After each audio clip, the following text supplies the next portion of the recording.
Welcome back to Split Decision. This week on episode 29, we're recapping UFC Vegas 84, where Ankalaev dominated Johnny Walker. From there, we'll draft our top 5 Canadian things. And then we're going to talk UFC 297. That's Sean Strickland's first title defense against no other than Dricus du Plessis. Then we're going to huddle up for the divisional round of NFL football playoffs. And finally, jump back into Stakes and Takes. That's our segment where we give you our best advice on this week's games and matchups. But first, don't forget to head to splitdecisionpod.com to check out all of our episodes, our top 5s, a couple t-shirts here and there.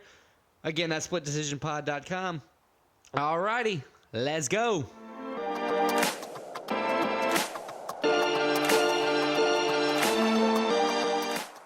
All right, so after a little break, we finally had the first UFC card of the week. I say finally, it's only been 1 week into the year that we didn't have one. But UFC Vegas 84, entertaining card. Alex, tell us how the prelims went. Man, this was good. It was the first fight card for 2024. It was exciting. They were originally scheduled for 12 total fights. Just one in the main event was canceled. Manel Kape versus Matthews Nicolau. And as much as people hate on it, it's only right that the UFC started the year in the Apex. Absolutely. I love it. Look, you go to the Apex, you know what you're getting. It's a 30% smaller octagon. It's where dreams are made. It is. If they're going to do it, might as well lean into it. Do it first card of the year, set the tone for the year. Absolutely. Look, Cobb missed weight by 3.5 pounds. The store boy said it was because of antibiotics from a virus he had, keeping him ill a couple weeks before the fight, so he couldn't really cut weight. I get it. But Nicolau didn't want to accept that catch weight, didn't want to accept, the obvious disadvantage they all coming say in. the last 2-3 pounds are the worst one, so it's a huge advantage not to have to cut that. Yeah, you kind of keep all your strength. I get it. I props to Nicolau. I hope he gets a fight pretty soon. But anyway, opening the prelims, we had fearless Joshua Van, and he proved just that as he stopped Felipe Bunez in the waning seconds of round 2. This was his first UFC stoppage, which was... It's got to be a good feeling. Great to start his career. Like you said, great feeling. Next up, in the kind of next fight in the prelim spot, if you will, we have the lightweight division. Nicholas Mota took on Tom Big Train Nolan. After an impressive Contender Series performance against Bogdan Grad, Nolan in this fight was the little engine that couldn't against a ferocious iron Nicholas Mota. He got tagged and then finished just a minute into the first round. So we'll keep that train rolling with the wrestling first, Wilson. He was delivered his second KO defeat in a row, but this one was by Lord John Silva. Wilson is going to be praying for a more favorable matchup next time, hopefully in his favor of a wrestling-styled opponent. And then moving to a perfect 3-0 in his career, or 3-0 in the UFC, and 12-0 in his career, Farid Basharat bested Taylor Double Impact Lapilus by unanimous decision. And then Marcus McGree walked into the octagon on 3 days' notice and earned a $50,000 performance bonus $50K against Gaston the Dream Killer Bolanos. With a showing like that, Marcus McGee was really the boogeyman there. And to cap off a polarizing prelims, the Matthew the Jedi Selmasberger took on Preston Pressure Parsons. And from the beginning, it was very clear that the force was not with Selmasberger here. PPP. Parsons won by unanimous decision. It was a great victory to open 2024 and an exciting first prelim to kind of kick everything off. It's kind of what I have going for me right now. Just trying to be exciting for 2024. All right. And speaking of exciting, let's jump to the main card and the fight everybody tuned in to watch. This was the one with the most title implications. It was the main event. It was Ankalaev. It was Johnny Walker. And it was Ankalaev with maybe a title fight clinching performance where he just dominated Johnny Walker, knocked him out, second round. Yeah, second impressive round. Win for Ankalaev, especially after the contentiousness in the last fight where he need a down Johnny Walker. They kind of got into it after the fight once the fight was called off. He kind of set the tone, set the record straight. He's the better fighter. He proved it tonight. He is a serious title contender at light heavyweight.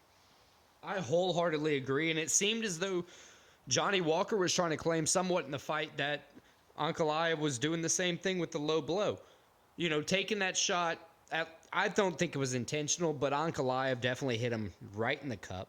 But, you know, Johnny Walker kind of used that to his advantage, took a second, got his breath, was still, man, that punch in the second round that just stopped him, where he, it looked like he immediately broke his nose. Broke his nose and broke his will. It was like Johnny Walker did not want any more.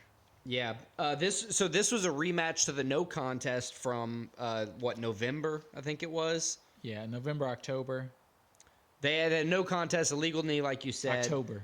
Johnny Walker, I thought, honestly, he was going to come in with a kind of better game plan. Yeah, I think we both picked Johnny Walker, and he was the big underdog, and Ankalaev kind of showed why. Yeah, like you said, I think Ankalaev has a dominant showing in this one. He deserves to be at the number 3 spot. So he's either going to get a title fight if he's willing to wait. That was exactly what I was going to ask. Because I saw a good thing where he could definitely beat, just his style, could take advantage of Pereira, you know, with that dirty wrestling kind of dirty boxing. Right, where you're going to hold him down and then beat the shit out of him at the same time. And I think the UFC really wants, with the way they've been building Pereira versus Jamal Hill. Right. They're waiting for Jamal Hill to get healthy. So I think they're not going to risk Pereira. He's a star right now. So I think Ankalaev, if he waits, he gets a title shot next. If not, he's either going to fight like a Yuri, a Jan, or a Rakic. Okay, so I have Yuri and Jan. My argument for Jan is that his fight previous to both fights with Johnny Walker, he drew against Jan Blachowicz. So, you know, a draw, you didn't get a concise victory either way. Maybe you have to run it back to, you know, not to get a title shot, but if you're waiting, maybe you have to run it back. I think Alex Pereira, if they don't make him wait, I think a title shot's in line. The other one, Yuri, of course, I think it would just be an exciting fight. So I wholeheartedly think one of those three is the next fight we're going to see. All right, so the new co-main. This wasn't originally going to be the co-main, but as you mentioned, Cop missed weight. That fight got canceled. The new co-main was the vet, the all-time wins leader, Jim Miller, beating Gabriel Benitez. Man, Jim Miller proved he still got it. Still got it, and he got his 20th submission victory. He has the 20th submission victory in his whole career. I think that was his 26th, which is a record UFC win. Man, Jim Miller, 40 years old, he still got it, and he's fighting in April at UFC 300. Right. That performance got him a $50,000 bonus on the night, performance bonus for him. So that's always good to see. At 40 years old, super impressive. Kind of like not for me exactly because he's not from anywhere around here, but like the hometown hero from where he comes from, like kind of the miracle proving anybody could do it, anything can happen. Like it's great to see somebody at 40 kind of killing it in the lightweight division. I think everybody can kind of relate to that, even if you're not 40 years old. Just that underdog story. Benitez came in. He was known as like kind of a very good elite leg kicker. Jim Miller, although they both were exchanging leg kicks, Jim Miller fucked Benitez's like upper thigh up. I was talking to him. I showed my wife a couple clips after the fight, and I was saying like every time that Benitez would throw a kick, Jim Miller would, like pretty much immediately after, he would respond with a counter kick that had like 3 times the power. Like every kick was a counter. He was making sure that he was winning the fight, but he was also ahead on the scorecards the whole time. And he got that late finish. It was just an impressive performance from, as you said, a 40-year-old guy. So he's on a 5-1 current run in the UFC, which is impressive. He called out Paul Felder, Matt Brown, Brock Lesnar. Who's next? In my opinion... So for sure he's fighting at UFC 300. They've all confirmed that. It's just which one of these guys is he fighting? I saw something on Instagram that saw Bobby Green. I don't know if that's real. Don't hold me to it, but that would be an interesting fight. I would like to see him versus Paul Felder. If Paul Felder's going to come back, I think that's a perfect fight for both of them. Yeah, because Paul Felder already said that he would come. He's toying with the idea of coming back, but he wouldn't be trying to make a title run. And this would be a perfect. This would be a fight that's like people would pay attention to. It's an important fight that's not a title implicating. Like a second fight on the prelims of UFC 300. If it's going to be that legendary of a card that they're talking of. It's pretty crazy. But yeah, Miller has a bunch of options. It's great to see him do this. I think I don't know if there's anybody that's a true UFC fan that's been a fan for a while that doesn't respect and isn't a fan of Jim Miller. I wholeheartedly agree. Let's move on to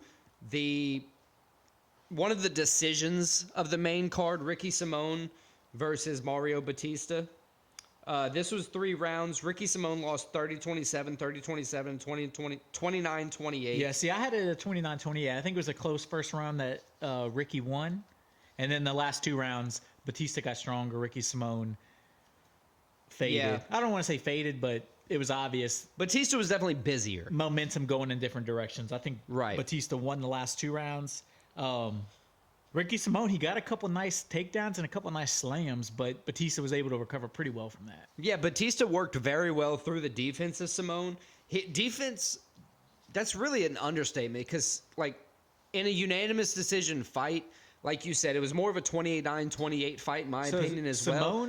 But he defended well the whole fight. He kept it interesting the whole fight. It was a very contentious fight throughout. It was. Simón was better on the ground, but as we said, Batista had good ground defense. On the feet, it wasn't a question that Batista was the better fighter in this fight.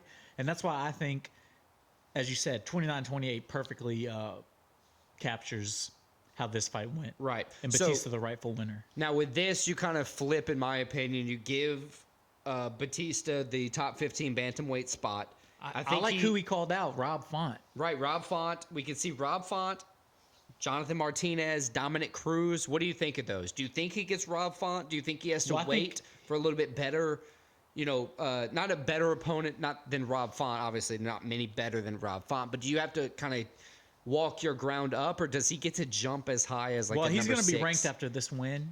He's going to be top 15. I like that Rob Font fight. Rob Font coming off a loss. It's a good call out.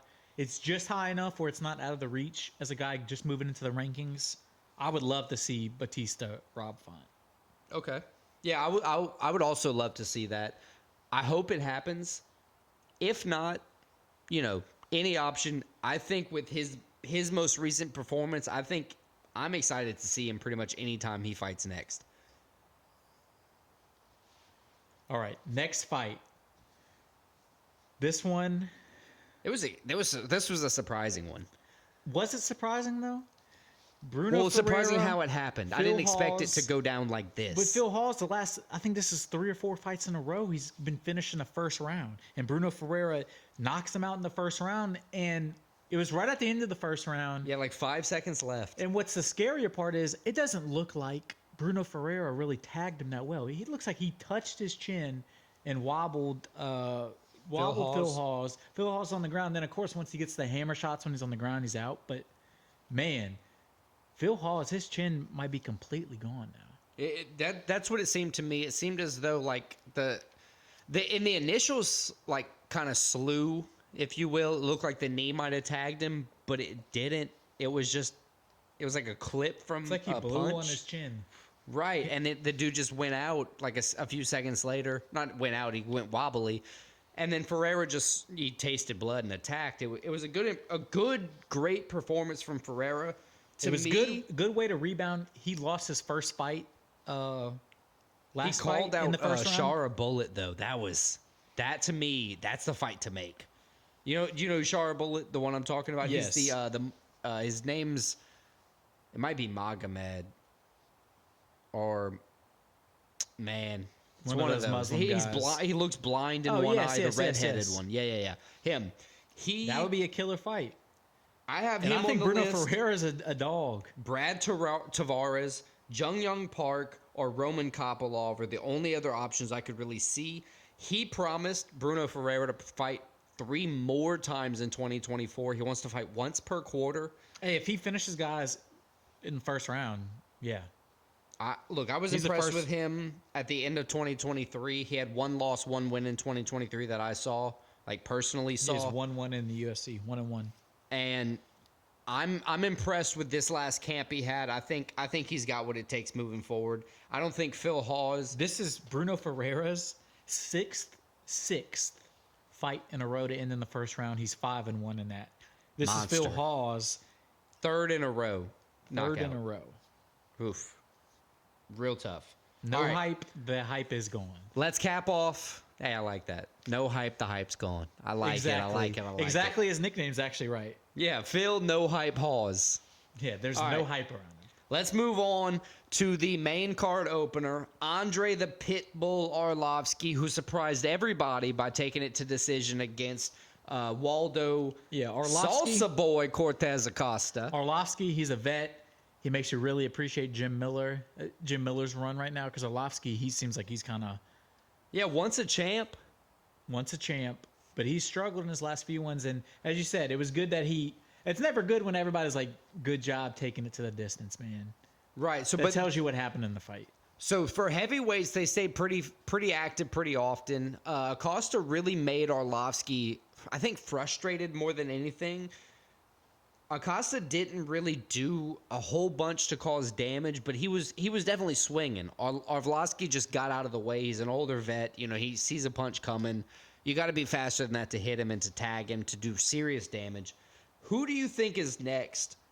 He didn't really have a call out, but Acosta, winning by unanimous decision. He just said he wants to fight kind of for his home team in the Mexico City card coming up. Yeah, I get that, but I feel like it's a missed opportunity.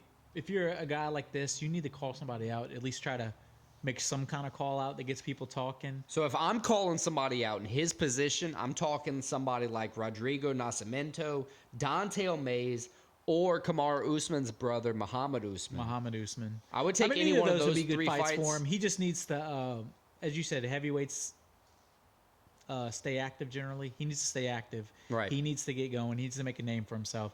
As a heavyweight, he needs to start getting some finishes, though. Yeah, you can't, as a heavyweight in this division specifically. Because somebody will be able to knock you out.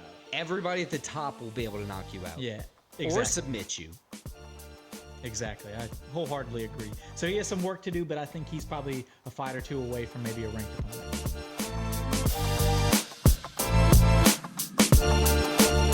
All right, so the theme for this week's top 5 is top 5 Canadian things in honor of the UFC returning to Canada, Toronto, Canada, this Saturday. So we're going to do our top 5 Canadian things. Again, top 5s are always something that is wide open. You can go people, you can go places, you can go things, you can go ideas. It's limitless. So I think this week, Alex, I get the first pick in the draft. If my math serves me correct, which it usually does, yes, you do. So this one, Canada has a lot of nice things about it, but I think there's one obvious thing that stands out, and that's their national sport. That's going to be ice hockey as my number 1. Canada, the best at ice hockey. The NHL, they have about 6 Canadian teams. I think like 20-something American teams, but probably 80% of the league is Canadian. They're the best at hockey. They care about it the most. So ice hockey, my number 1 sport. Not number 1 sport, my number 1 pick. It is also the ice number hockey's 1, your number 1 sport. probably like my number 5 sport. Pick 3, 4. Soccer is your 4? I'm just kidding. Soccer's Probably top 3. Yeah. Basketball would be 4. No.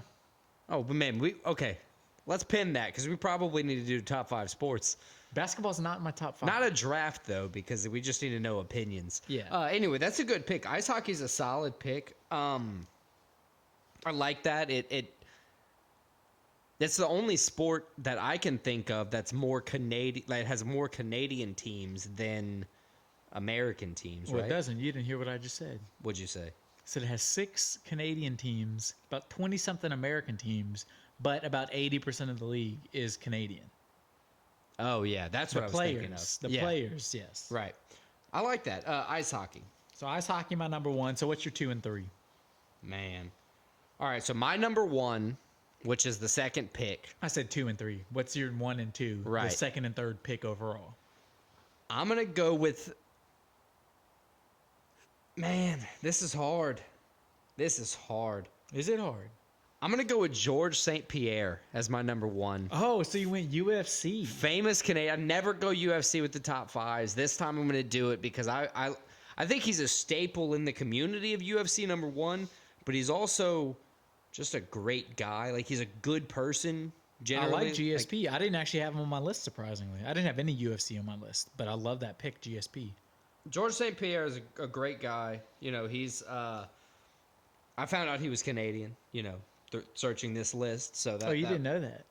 He's French Canadian. I knew he was French. I didn't know Canadian. So I don't want to ever assume because it makes the ass out of the you and the me. And the yada you and the yada. me. Yeah. But yeah, George St. Pierre, number 1 overall for me. I think my second pick, I'm kind of going to couple this together. Tell me if I'm wrong by doing this, but the term sorry or like politeness, like the Canadians being like overly. Wait, so what are we doing? What's the pick? Well, that's why I wanted you to. Do I have to separate it? So you want sorry / politeness. Like Right. sorry in quotes, sorry Right. / politeness. I'll give you that. That's Right. that's That, like just not being like overarching with it. Because that's how I had it written down. Sorry / politeness. In quotes. so that's number 2. That's not a bad pick. Politeness, if you Google anything Canadian, like any list, politeness is always like a top 5 thing. If you ever seen an episode of South Park with a Canadian in it, that's like the Have you biggest ever seen trope. any American show portraying like Canadians as a whole? They're gonna say they're nice. And sorry. They're Yeah. going to say sorry for sure. So that's All a right. good number 2 pick. So I got 2 and 3 next. Yeah, you're second and third, but the 4th and 5th overall. So my number 2, I'm gonna go. We got to stop doing that. Yeah. All my right, number from here on 2 out, we're not going to do that anymore. My number 2 is gonna be maple syrup. Oh, it's on my list for sure. That's a solid pick. They're known for it. They love the maple leaf. They love syrup. Who's they? Canadians. What do you mean, you pe... I didn't say you people. Oh. Maple syrup. I feel like it's the national like drink of Canada, even though it's not even a drink. The maple leaf is on their flag. Yeah, which we might get to later, but Maybe, yeah. maple syrup, my number 2, and now I move on to the number 3. So this is where it starts getting. What are we gonna go with? Yeah, it's kind of hard because there's when you think about Canada, there's a bunch of things that just kind of pop into your head. So I'm gonna go number 3. It's not off the beaten path. It's gonna be a very popular pick, but you might not necessarily think Canada when you think of it. You may. Oh no, I know what it is. I'm gonna go Drake, number 3. Damn it, he's on my list. I'm gonna go Drake, number 3. I mean, he's the most popular artist of the past 20 years, probably as a whole, besides like Taylor Swift. He's also got that betting curse against him. He's got the betting curse. In popular culture, he is just probably bigger than his music. Just as you said, he has the betting curse. He's just a cool guy. I feel like people don't like him, but nobody truly hates Drake. He's Canadian. He actually plays on your pick of politeness, where he's a rapper, which aren't known for being like the most nice guys. Yeah, just like because his they songs put are on a legit. hard gangster mentality. But he's a in nice real guy. life, right? In real life, People he's like- just a solid Yeah, dude. he's a solid dude. Except for the betting curse, where like you should probably fade every bet you see But that that he doesn't does. have anything to do with his personality and how he acts. Right, but- And he makes good music, whether you can admit it or not. There's a Drake song for everybody. Yeah, like Hotline Bling, that was a whole thing for like a year. Like That's still a 2018, meme. that was a whole thing. Him dancing and him putting up the stop sign is still a meme. Absolutely. So Drake, my number 3. That's solid, dude. Solid. So ice hockey, number 1. Number 2, maple syrup. Number 3, Drake. That's pretty solid. I like those. All right, give me your 3 and 4. All right, so my 3. I got a question. How many people is it acceptable to have on your top 5? You can have as many as you want. This is your top 5. That's true. That's true. Man, you know what? I'm going to go with something synonymous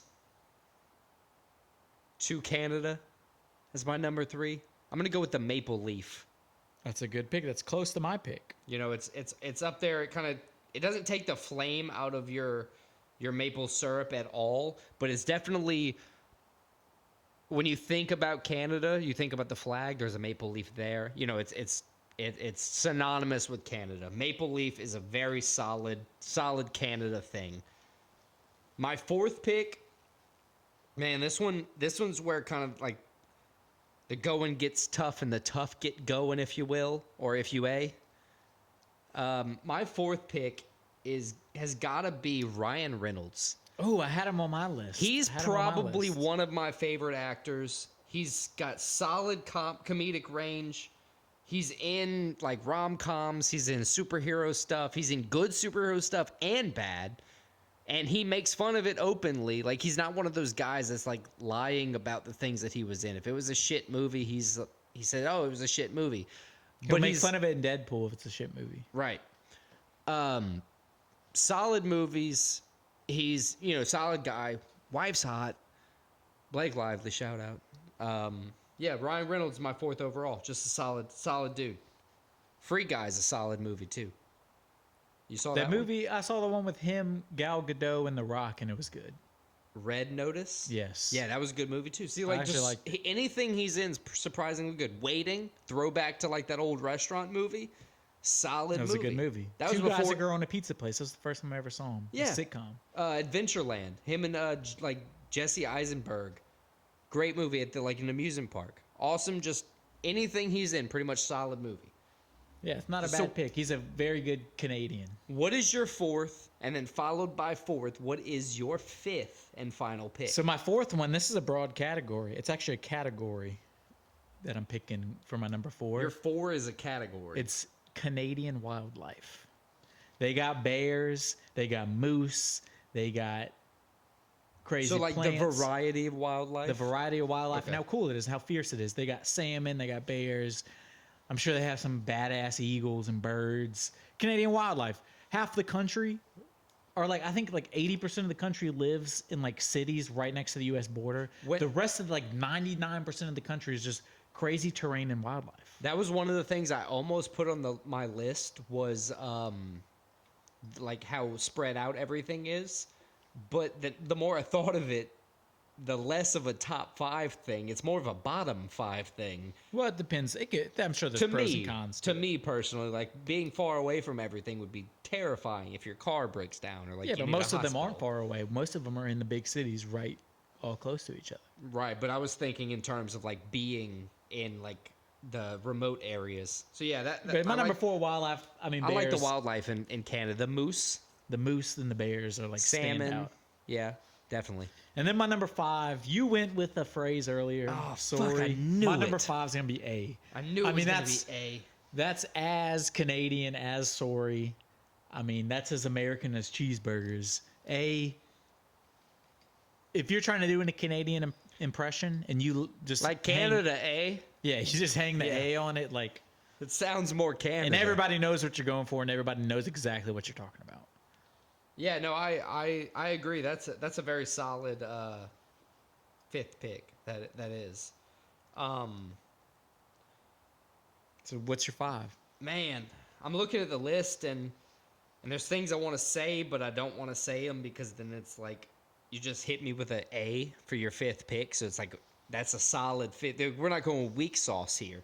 So couldn't believe I got it at number 5. Yeah, I mean, I didn't want to go with both phrases. That was my kind of lean. I'm going to go with the Northern Lights. Ooh, I had that on my list. It's, there's you can technically see it in America, but you got to go through Canada to get there. More prominent in Canada and more often. They got it better. They got it better in Canada for sure. Northern Lights is a spectacle. The Aurora Borealis, I don't really know what it is. I think it's gas in the air that is reflecting off of something like that. Something that does stuff. It's really cool looking. Looks like green and kind of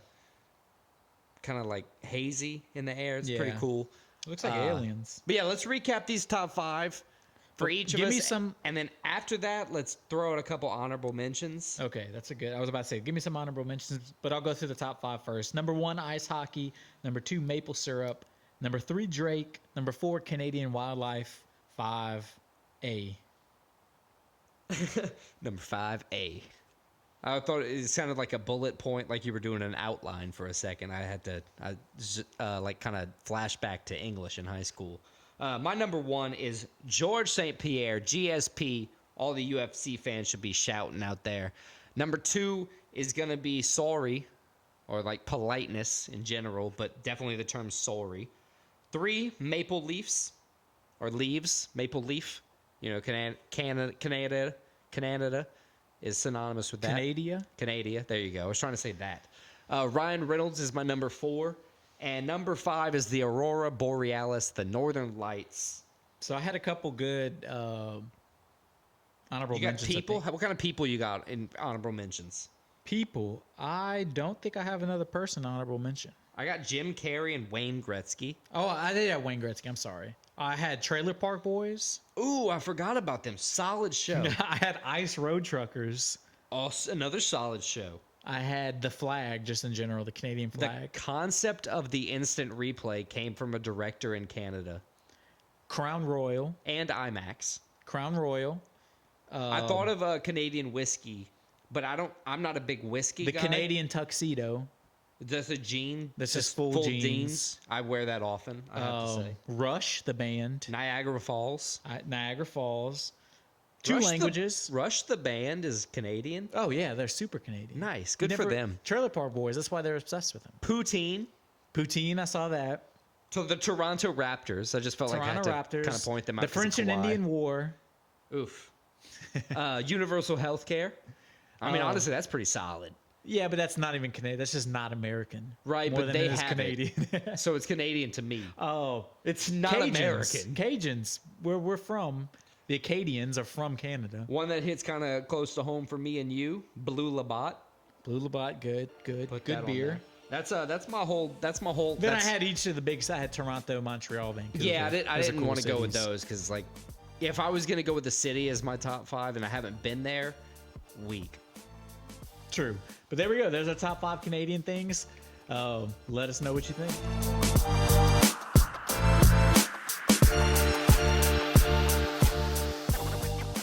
Alrighty, let's kick off the UFC for the first pay-per-view card of 2024. That's gonna be And we're back. And we're back. And that's going to be UFC 297 in Canada. 2 title fights on the line. Or 2 titles on the line. 2 titles on the 2 line. title fights. We got Sean Strickland, Dricus Du Plessis, Raquel Pennington, Myra Bueno Silva. But before we talk about those, we're going to jump kind of back in time. The main card opener. To the main card opener. We're going to talk Arnold the Almighty Allen in the featherweight division, taking on Movsar Evloev. So in World War II, England and Russia were on Okay. the same side. And now they're against each other? Now they're against each other. I like that reach. Thank you. You brought it home. I appreciate it. I'll tell you this, the Russian's undefeated, 17-0. He's never 7-0 in the UFC. never been beaten. He's got 3 KO victories, 4 submission But victories, you know what's an interesting point? and 10 decision victories. 7-0 in the UFC, 0 UFC finishes. 0 finishes. And he's taking on Arnold Allen, 19-2 overall, 10-1 in the UFC, coming off of his first loss in the UFC, which was a respectable loss to Max Holloway. Yeah, I was going to say. Where he didn't get finished. He got beat, but he didn't get finished. And it was a good decision. And he's a guy, he can win. He gets finishes in the UFC. He gets knockouts. He gets subs. He gets decisions. So, although he has a loss, this is a very interesting fight. I between agree. these two Look, guys. Both Arnold 29 Allen- years old, too, by the way. Young guys. While Evloev, I got to say that right a few times so I can get it right, is 17-0. Arnold Allen has KO'd the likes of Dan Hooker. He's figured out ways to get the job done any way he knows how with 7 KOs, 4 submissions. He has ways of getting decision victories, and that's 8 in his And entire he's never career. been finished. He's never been finished. He's only lost twice in his career by decision. Evloev, on the other hand, like we said, 7 straight decisions, no finishes in the UFC, but he's very patient and very accurate. He has a high takedown ability. He can hold you to the ground, and he does at least what we've seen in recent years in the UFC, he's done what the Russians do. He holds people down. He either wins by decision or he beats you until you can't take it and you give up the neck, or he knocks you out. In this one, personally, I think Evloev's going to win because of that, because of his willingness to shoot the high probable takedown and being patient. So I see your Evloev win, and I'll raise you an Arnold Allen win. I think Arnold Allen goes in, he gets the win. He is coming off of his first loss, as we said, to Max Holloway. I think he learns from that. I think he's the more experienced fighter. I think he's had better fights. He's fought better guys. I think he comes in and gives Evloev his first career loss. I got Arnold Allen winning the fight. Man, so we're starting off the first pay-per-view, the first main card fight of the first pay-per-view with differing opinions. And let's see how the second one goes.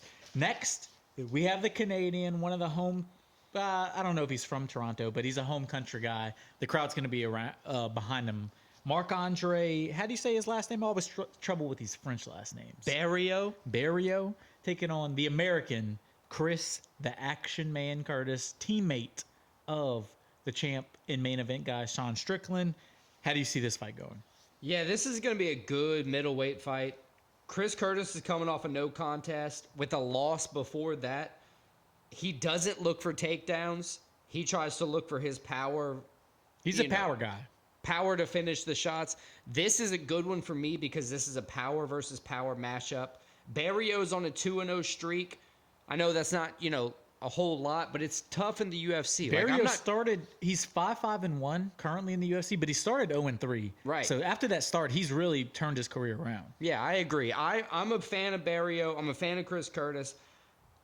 Neither guy is looking for a takedown too often. Neither guy gets finished a lot either. I would say Barrio would go for a takedown more often than Chris Curtis if I had to lay it out there on the stats. But this is probably going to be a standing fight where both fighters are going to be looking for a KO throughout.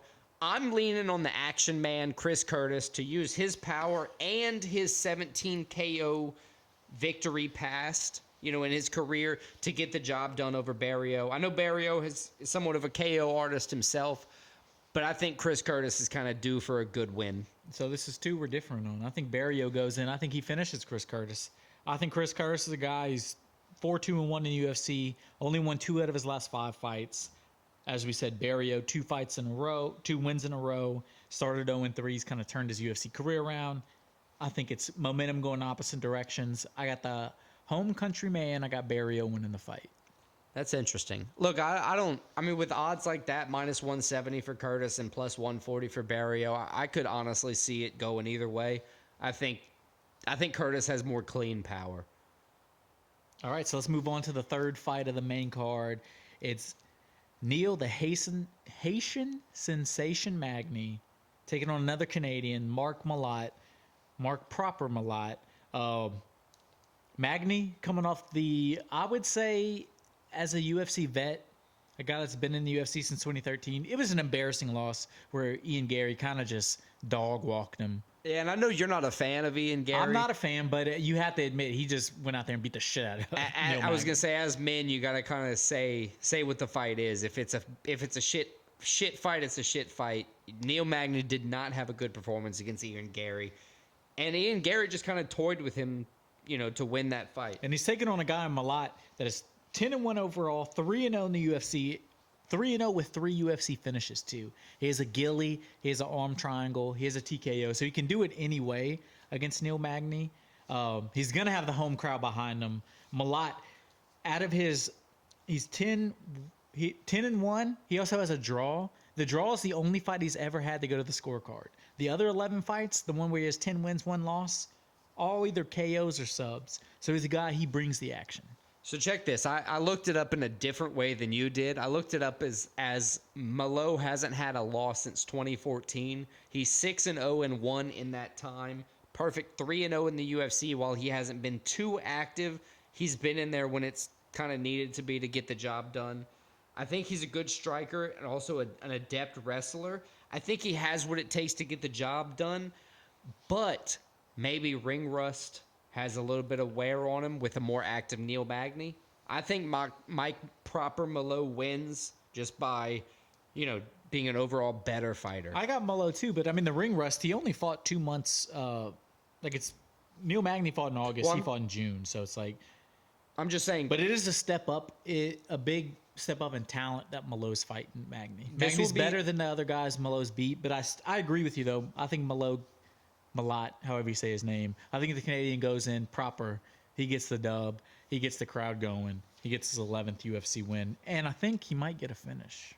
Yeah, that would be bad to see Magny get, lose in a bad fashion again. That wouldn't be great for his chances, hanging around the UFC for much, much longer. All right. Next up. Let's get down. How do they call it? Brass tacks. I don't believe in tax, sir. taxation is theft. But let's I get down pay to the 'em 'cause first I can't be title in jail. fight. Title fight of the night: Raquel Rocky Pennington, Woman's bantamweight title, 135 pounds. Myra Bueno Silva. Coming back off her suspension. Yeah, I don't understand how you win a fight, get it overturned for failing a drug test, and the next fight you get is a title fight. So I'll tell you one thing. She is exciting. Last fight out, Myra Bueno Silva beat Holly Holm. I had my money on Holly Holm. It was overturned to no contest. Well, FanDuel doesn't care. I said, hey, this was a no contest. And they said, no, she lost. It's not my fault the lady was on steroids. I was like, wow, that's crazy. So Myra Bueno Silva's coming back off her 6-month suspension. She Which said honestly, it was a 6-month suspension in UFC is nothing. She said it was some cream, and I guess they kind of sided with her that it was probably some cream because it was only a 6-month suspension. No, that's just like the usual, I think, for the first time you get caught. But Pennington is back. She's defending her 5-0 win streak. Yeah, 5 wins in a row. She's usually winning by decision, but she has the skills to keep the fight going. She can do the finish game if she needs. One thing about Pennington, though, she has won 5 in a row, but her last fight was exactly a year ago. And, like, she doesn't fight that much. I think She doesn't. Like, it's been, 5 fights in, 4 years. So I'm taking my thoughts from watching Myra Bueno Silva fight last time, dominating Holly Holmes. And before that, although it She was got like counted as 10-1 no contest, before that, yeah, right? she's won 3 in a row before that. Like, she's killing it. Right. I believe Myra Bueno Silva is going to win this fight. I don't agree. think this 6-month break is really going to affect her. 6 months is nothing for a UFC fighter. And if it truthfully was just a cream, then she's just as good of a fighter as she was 6 months ago. Yeah, but let's not say it. I mean, That's why I not said just- if it was it's not just a truthfully cream. a cream. I mean, but me, yeah, I agree with you. I think Bueno Silva gets the win. I think she wins this fight, and I think it sets up her Juliana Pena. Pena's already talking shit. oh yeah. And I don't really like Juliana Pena. Me neither. I'm not a huge I fan. did when she first beat Amanda Nunes, but But then who was she booing for? And that Amanda really- Nunes when that Amanda was what Nunes it was. retired. Yeah. I was like, oh, when she's retiring, you're booing her? It's like, oh, you're just a hater. So we'll have plenty of time to talk about Pena, I'm sure, in the future. Let's move on to the main event. I think it's the Sean one Strickland. everybody wants to see. The Tarzan. It's actually Sean Strickland Duplessis 2 after their fight in the stands a couple weeks ago. Yeah, that was the bare knuckle event in the UFC. Where was that one? Whatever the last pay-per-view was, so the one in 296. December. It was Austin. It was the George Masvidal. No, it was Vegas. No, it was Vegas. There's the they went George Masvidal T-Mobile and did Arena. a street fight. Right. Middleweight division, defending his first time, Sean Strickland against Dricus, the white African Duplessis. Yeah, this one, when they were trying to set up Dracus versus Israel, there was a lot of racial tension. This one has a lot of racial tension, but like a different kind of racial Right, tension. just like, whoa, what is going on It's here? kind of scary, both of these guys. I mean, look, it is going to be scary. When I you do got like both of these guys, though. 50-something combined fights, professional. Drake is 6-0 in the UFC. Strickland's won 3 in a row, including probably his best performance. Not even probably. He's coming off of his best performance ever, where he dominated Israel Adesanya in Australia. This is a big one because I wholeheartedly believe what Dean Thomas says. He says that fighters who win the belt, they get like 30% better. I think that is not like Sean Strickland's key to victory, but if you take that metric and put 30% better than what Sean Strickland just did against Israel Adesanya last time out, it's going to be a hard shot for anybody to beat him. I agree, but we just said Strickland coming off of his best performance probably ever. So is Duplessis. Dracus.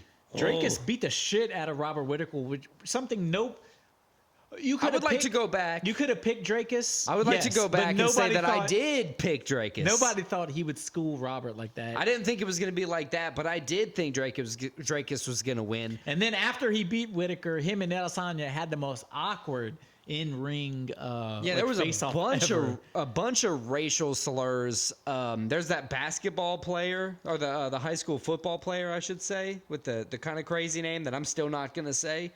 It was a bunch of that being thrown around. But Some Dracus, he can wild win. shit. Sean is a guy, he has some submission victories, but he's a guy that's going to walk you down. get in a boxing match with you. Drakus can do it either way. He Drakus can do is that, only or he gone- can take you down and choke you out. On top of everything else, coming out of, his last fight against Whitaker was his first fight post nose surgery, so he got his airways cleared up. Yeah, cardio helped a lot. Prior to that, he's only been to decision one time in his career. So he's been fighting bad, with bad airways the whole time. I still think Sean Strickland's going to win, but I think it's going to be a great fight. I got Drakus Duplessis winning. I think he moves to 7-0. I think he gets the belt, and I think it sets it up for Drakus versus Izzy next fight. I think Drakus gets it done. Dude, we got a bunch of things different on this one. I like it.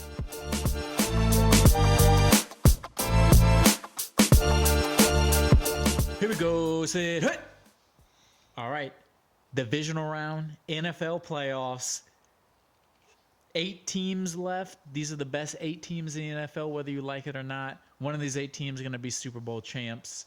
Let's start with the first game of the weekend. It's the 1 seed in the AFC, the team coming off the bye, the 13-4 Baltimore Ravens, taking on maybe the most impressive performer during NFL wildcard weekend, the Houston Texans, 11-7, beat the shit out of the Cleveland Browns. Look, I'm arguing at this point that records from this last week, this week forward, don't fucking matter. Hey, nothing matters at this point. It's about winning football games. Any of these teams can Ugly beat or any of the not. other teams. Exactly. The Texans mollywopped the Browns last week. C.J. Stroud was in an interview, and I believe we talked about this last week, where they said he has no chance of winning, and the camera cut to him, and he said, okay. And he went out and he shit on the Browns. And look, the Browns, they've had their own share of adversity. Joe Flacco did great. There's no disadvantage to him, or no discredit to him, but back-to-back pick sixes from the Houston Texans defense Yeah, the is Texans, impressive. for a team that's turned it around quickly, you would think going into the playoffs, they would have come out and, usually it takes you a few playoff games, a few losses to learn. They came out in their first as a young team, new coach, new quarterback. They've been shit the past couple years. First playoff game in a little while. They came in and beat the shit out of the Browns and performed very well. C.J. Stroud threw for 274 yards. Can they keep 3 it up? touchdowns. Can they keep it up? They're taking No on interceptions. We just talked about, I just said how it usually takes a couple bad playoff losses for you to learn. Well, the Ravens have had those bad playoff losses with Lamar Jackson. Can he finally learn this is his best team, the best he's performed in his career? Will the Ravens live up to expectations? Because if they don't make it to the Super Bowl at this point, with the season they've had, it's a disappointment in the same narrative that's always come is they can't win with Lamar. So I agree with everything you just said. I think a couple things they have going for them is that all season long, like you just said, Lamar has played his best football consistently all season long. That's why they had a first-round bye. With that, the bye is an advantage. And with that, Mark Andrews is back off of IR. He's back fully available at practice. He's going to be playing this week. This is actually a rematch, too. They played I know it was all the way back in week 1, C.J. Stroud's first game. The Ravens won 25-9. I could see. I don't think that really relates to this game at all, but I could see a scoreline like that. I could see the Ravens winning in a dominant fashion. Yeah, I can see them winning because I have them winning. I have the Ravens winning this game. I agree. I think the Ravens are going to use those minus 450 odds. They're going to win this game. 8-point favorites. They win this game. Did it host the already drop to AFC 8? Championship game. I think the Ravens, this is a legit Super Bowl team. Yeah, I think they're Super Bowl favorites in my opinion. I picked the Ravens. Let's move on. The next game, Saturday night, is the other 1 seed, the other team with the bye, the San Francisco 49ers, taking on, we said the Texans maybe had the most impressive performance. Maybe the Packers did. They had the biggest upset for sure. They were up 27-0 in Dallas. I mean, they came in, they punched the Cowboys in the mouth, and the Cowboys had no answer for them. An impressive performance for the Packers, but it's a lot like the Texans where great performance. Yeah, 48 to 32. It doesn't matter anymore. Can you do that again? Right. And I don't know if they can do that 32. against the 49ers in San Francisco with the defense they have, the offense they have, the playmakers they have, the coaching. They've had another team that's had a few playoff disappointments where it seems like they're ready to not disappoint. No, I don't know how the Packers go into San Francisco and get the win. Having a full year with Brock Purdy is going to be everything you need. I feel like everybody's been saying like Brock Purdy about to fuck up, and then he just hasn't fucked up. And they've said that about Lamar Jackson all year. Like, oh, he's inaccurate. They're just slept on him all year. 48-32 is not indicative of how the game actually was played. It was a brutal beatdown from the Packers to the Cowboys. As I said, 27-0 in the first half. It was like, this game's over. Jordan Love went 272 yards, 3 touchdowns again, no interceptions. Hey, and props to Jordan Love. I mean, everybody kind of wrote him off. Really, people didn't give him a chance. This dude won a playoff game in his first year as a starter. Like, yeah, congrats to him. He's moving the Packers franchise along. Yeah, like you go from Brett Favre for 10+ years, Aaron Rodgers for 10+ years, and a plug and play. At least it seems a plug and play option like Jordan Love. To go right back into the playoffs and win a game. Aaron Rodgers fan, but they obviously made the right decision, being like, this is the time we got to move on and go to Jordan Love. Because you could be like the Saints for value for Aaron Rodgers and height for Jordan Love to not be frustrated trying to leave. You could be like the Saints where you have a legendary quarterback and then you just ride him out all the way to the end. To where he literally can't throw a football in the yard with his kids anymore. Without a quarterback.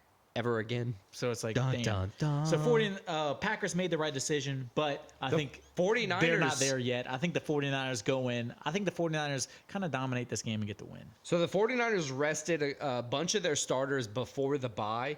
So they pretty much had 2 weeks off for quite a few guys to rest, get fully healthy, get ready to get back out there. You got CMC, you got George Kittle, Brandon Ayuk, Deebo Samuel, Brock Purdy, already full form. The 49ers are favored by 9.5, minus 450 on the money line. I got to say that the 49ers win this game. I'm not thinking Jordan Love's got what it takes to beat them. Just plain as day. All right, so next game. Last game. No. Second to last game. 2 more games. We're halfway through. Hold your horses, buddy. Whoa, the Detroit Lions. That's hosting the Tampa Bay Buccaneers. Detroit coming off their first playoff win in I don't know how many years. If they win this game against the Buccaneers, 30-something years. If they win this game against the Bucs, it'll be the first time they've won multiple playoff games in the same season since 1957, which was their last championship game, which is before the Super Bowl was created. That's wild. So, I got a question. The Cowboys frauds?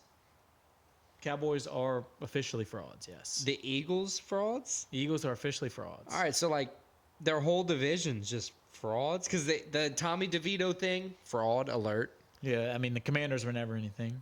Sam Howell? No, they were. Whoa. Daniel Jones was the fraud. Tommy DeVito came in and had a but they did that kind of hype thing where they were like, we won 3 in a row. It was more because he was Italian. So their whole division just kind of trash. The whole division, it was way overrated. Tampa Bay upset the Eagles. The defense held them to 9 points. I mean, they beat the 0 in the second half. They just beat the shit out of the Eagles. Baker went off. 337 yards, 3 touchdowns, no interceptions. Common theme by the winning team so far, 3 touchdowns from the quarterback, no interceptions. But if you know Baker Mayfield, you know if he just went off in this last game, he's about to choke. There's no way he's going into Detroit and get this win. Bruh. I think the Lions are the better team.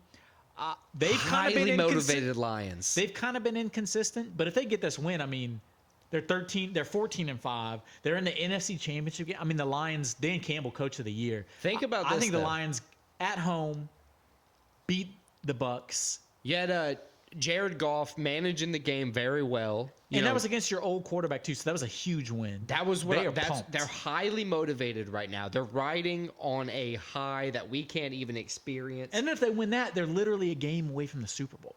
Jared Goff, similar to how like the trade worked out for the Rams a few years ago and they went to the Super Bowl, won it. I think this is the best chance that the Lions have to go to the Super Bowl this year. Is probably their best shot to use Jared Goff and kind of win that trade in the best way. Kind of deal all your chips. Hey, and they're right there, and they can get this if they get the dub. I believe the Lions are going to win. I agree.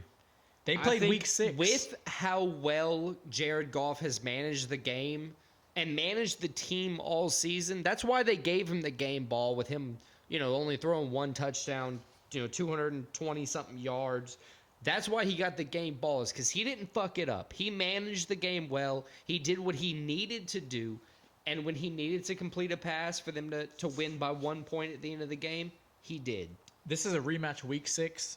Lions beat the Bucs 20-6. Both teams are different, but I think it's probably a 7-point Lions win. I think it's probably more high scoring in that first game, but I think we both agree the Detroit Lions go into the NFC Championship game. Yeah, I don't see another way. And let's move on to the last divisional game, probably the best one, probably the closest one. This is the one with the most history behind it too, in terms of relative, like recent history. The Kansas City Chiefs And honestly, going to play the Buffalo Bills. Patrick Mahomes' first road playoff game, which is hard to believe. Blows my. He's like 27, 28 years old. That He's won blows my mind. He's won Super 2 Bowls, Super and Bowls. He's never played in a road game. He's won 2 Super Bowls, lost a Super Bowl, and never played a playoff road game. He's accomplished more than most people will ever. Yeah. And he's 28. And he's just playing his first road game. That tells you how dominant the Chiefs has been. Look, the this Chiefs is- have kind of turned it around. People kind of wrote them off but the Chiefs look, are still the Chiefs. That's one thing I never did was write off the Chiefs. So the Chiefs have been to 3 Super Bowls in like 4 years, 5 years. 4 or 5 years, yeah. It's nuts.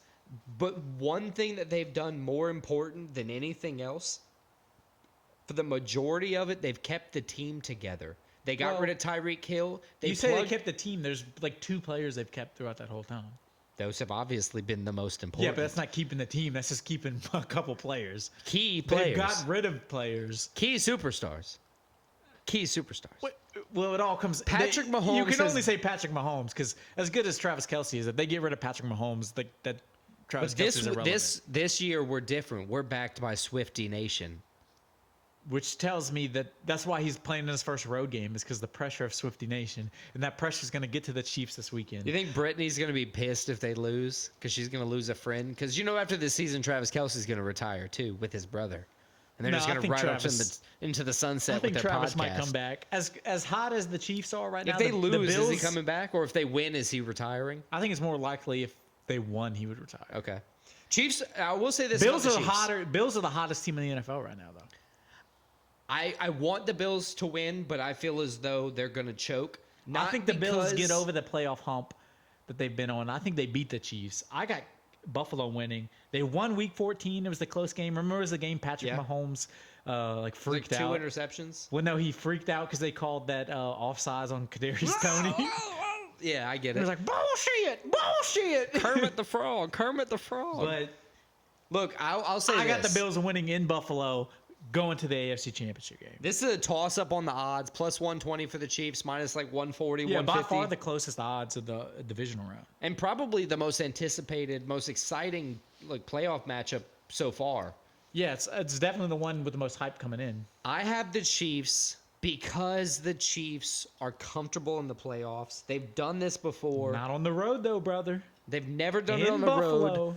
But I think this is going to be another day at work for Patty the Batty Mahomes to go home or to go to somebody else's home and beat the Bills. I think the Chiefs are going to win. I think as the saying goes, nobody circles the wagons like the Buffalo Bills. Nobody circles the wagons.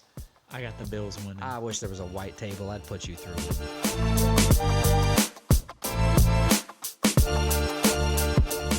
All right, so let's kick off this week's Stakes and Takes. Let's talk about last week's Stakes and Takes. I'm Alex. I went 3-1-1 on the UFC. That's goofy. I went 3-1-1 on the UFC. I got Miller right, Batista right, Ferreira right. Johnny Walker got his nose broken and he caved. And Cop was canceled. Christian, how'd you do in the UFC? I went 2 wins, 2 losses. Obviously, the one fight that got canceled. I had the main event wrong. Johnny Walker. I had Johnny Walker winning. He lost. I had the co-main event right. I had Jim Miller winning. He won. Nice. I had the next fight wrong. I had Ricky Simone winning. He lost. And then I had Bruno Ferreira beating Phil Hawes, and Bruno Ferreira beat Phil Hawes. So Beat the shit 2 out of Phil wins, Hawes. 2 losses, 1 no Cancel. contest, if you say. I think that's how we kind of have it. Yeah, I get it. NFL, I did 3-3. It was kind of a mixed bag for me. 3-3 with a mixed bag, yeah, for me. Texans, Bills, and Lions all won. I'll take those for add them to my column. And then the Dolphins, Cowboys, and Eagles lost. I'm gonna say with those 3 lost picks, those are the three frauds of this year's NFL. Cowboys, Dolphins, and Eagles. Those are pretty much like all teams who lost games where like they had opportunities to shine this year, and like the Eagles, for instance. So the Eagles went like 1-6. They had expectations. So yeah, they're frauds. They lost. The Dolphins and the Cowboys both had expectations, but they both look like they finally turned the corner, and it's like, no, they're still the same teams. Right. I agree. How'd you do in the NFL? I also went 3-3, but a different way. I had wins with the Chiefs, the Bills, and the Tampa Bay Buccaneers. I had losses. I picked the Browns. They lost. I picked the Cowboys. Of course, they lost. And I picked the Rams, and they had a close loss to the Detroit Lions. Yeah, 24-23. That's a tough one, but that's not one of those that you want to hang your head on. That's like... No, I'm actually glad. It kind of gives Stafford a reason to kind of... As an NFL fan, I'm glad the Lions won. Yeah. But I just it's picked cool the for Rams the 'cause I thought narrative it for was the right. Lions, too. Yes, I like the Lions. How'd you do in stakes? Well, actually, before we do stakes, I did 6-4-1 for the week. So I guess with what we just talked about, that makes you 5-5-1 for the week. Correct. Puts our overall standings at Christian. You're at 179, 76, and 3. I'm at 177, 77, and 4. It's pretty close. We got into the Super Bowl to decide it. It's going to be exciting. What you got on stakes for last week? For last week, I had a horrible week. I had a pretty good week. I had 5 bets. One of them got canceled. That's the cop bet. I had a cop bet cancellation too, so we can just I wash lost those both off. my UFC ones. I had Ricky Samoa money line. I had Johnny Walker money line. I lost the Cowboys money line, and my only win was the Buffalo Bills money line beating the Steelers. Damn, brother, I pretty much flipped all that. I went 3-1-1 of obvious cop cancellation. I lost the Cowboys money line, but I won Texans Lions money lines and the Jim Miller money line for the co-main event. I thought that 40-year-old bastard was going to come out there and I had Jim Miller, and I get it. crossed it out and put Johnny Walker instead as a bet, and I regret that. And look, hindsight is always 20/20. Moving on to stakes for this week. Let's jump into it. How many UFC bets you got? I got 2 UFC, 2 NFL divisional round playoff bets. I got 3 UFC and 2 divisional round playoff bets. So let's jump to the UFC first. Let's try to go in order. Earliest fight first. I got Chris Curtis money line minus 170. You got anything for like the co-main event? Yeah, co-main event, I have the over 4.5 rounds.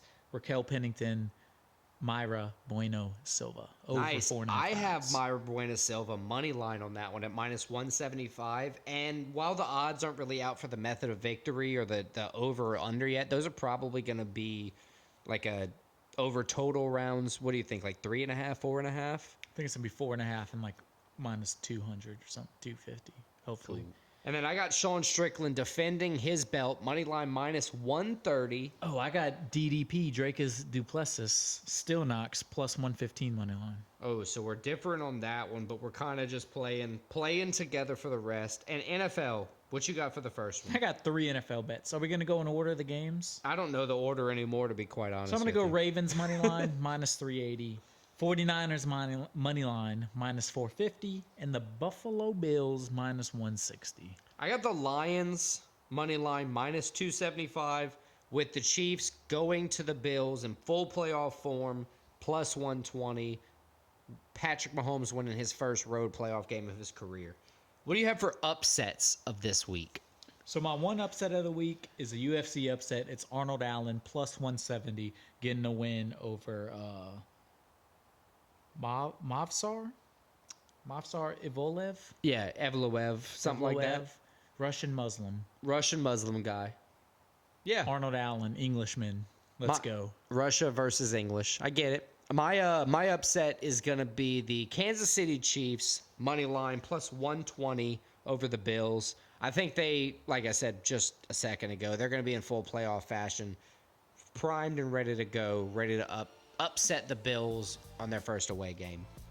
All right, so I think that about wraps up episode 29 of Split Decision. Check us out next week. We're going to recap UFC 297 and take a look ahead to the NFL Conference Championship week, where we'll know the teams playing for a Super Bowl chance. I